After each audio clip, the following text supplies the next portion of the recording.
እንዴት ነው ገነትን እህትሽና ባልሽ አንቺ ላይ የማገጡ ነው የምላት? ቆይ እንዴት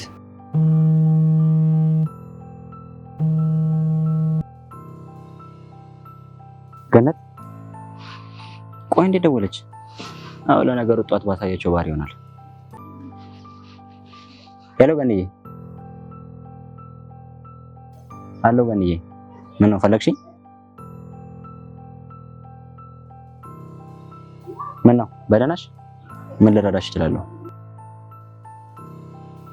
ወደ ቤት እየሄድኩ ሰፈር መንገድ ላይ ነኝ። እሺ ቶሎ ነኝ። እዩ ገኒ ደህና ነሽ? ምንም ደህና አይደለሁም። በቃ ላብድ ነው። ቆይ የሆንሽው ለምን አትናገሪም? ቆይ እንዴት ልንገርህ? ማንስ ያምነኛል? እንዴት ብዬሽ ነው የምነግርህ? ቆይ አየሻቸው? ምን? አንተም ታውቅም ነበር?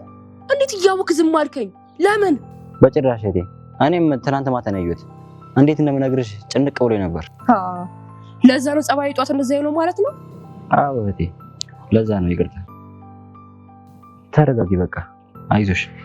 እኔ እሱን ልደት ለማዘጋጀት ደፋ ቀና እላለሁ። ጥሩ፣ ለማየም እንዳታስነቃ። ደግሞ ማስመሰል አለብን። የዕለት ስጦታ እንዴት እንደካደኝ ማብራሪያ ይሆናል።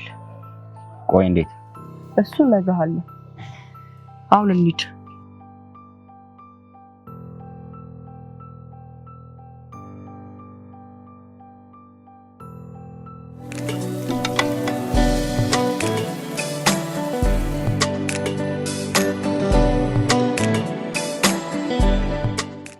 እንዴት ለማምሽ እንጂ እንዴ?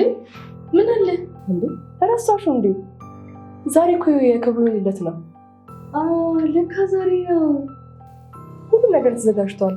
ባሌ ብቻ ነው የቀረው። ሆቴል አድርጉት ብዬ ነው። አመሰግናለሁ። እሺ።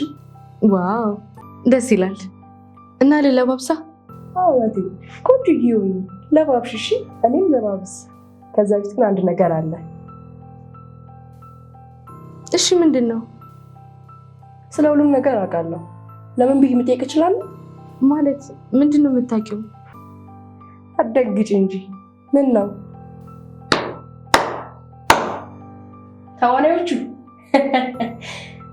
አንቺ ያኔ እህትሽ ላይ እኔ እኮ ላንቺ እናትሽ ነበርኩኝ። ከእህትም አልፎ አንተ እኔ ላይ ይኸውልሽ እናቴ፣ እንደሱ አይደለም። ታውቃለህ፣ አንተን እንደ አባቴና እንደ አርአያ ነበር ማይ። አስመሰለች።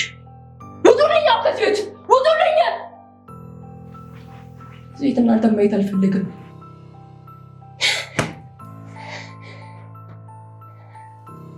ወንድምን ብቻ ናቱ።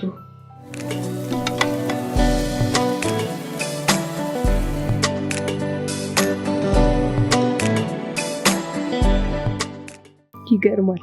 ቤቴን ትተው ወጡ። በአንዴ እንደ አይኔ ብሌ የመሳሰላችሁ ሰዎች አጣሁኝ። የ3 ወር ነብሰ ጡር ነኝ። ዛሬ ንዩን በጣም ለምኜው ነበረ አንድ ነገር አድርግልኝ ብዬው፣ ግን ቢያንስ ወንድሙን አይጣ ብዬ።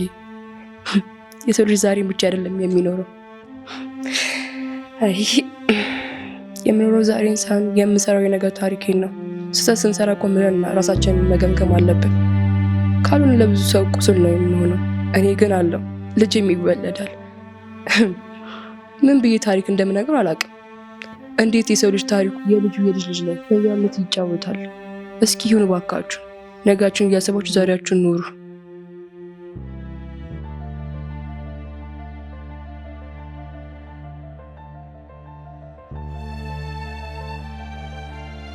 ብዙ ስህተት ነው የሰራሁት። ሰው እንዴት በስህተት ላይ ስህተት ይሰራል? ጭራሽ ለልጅ ያሳደግኳትን የምወዳትና የማፍቅራትን የገኒን እህት ሳማግጥ ልኑር? ደሞ እኮ ገኒ እርጉዝ ናት። ነገ ልጄ ስጠይቃት ምን ትለው ይሆን? ከራሴ አልፌ የልጄን ህይወት ያበላሸሁት። ወይኔ!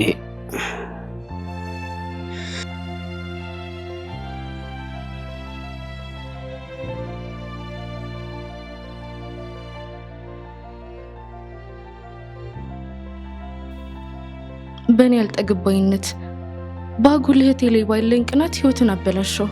የሚወደኝንም እዩን አጣሁኝ። የክብሮምን ህይወት አበላሸው።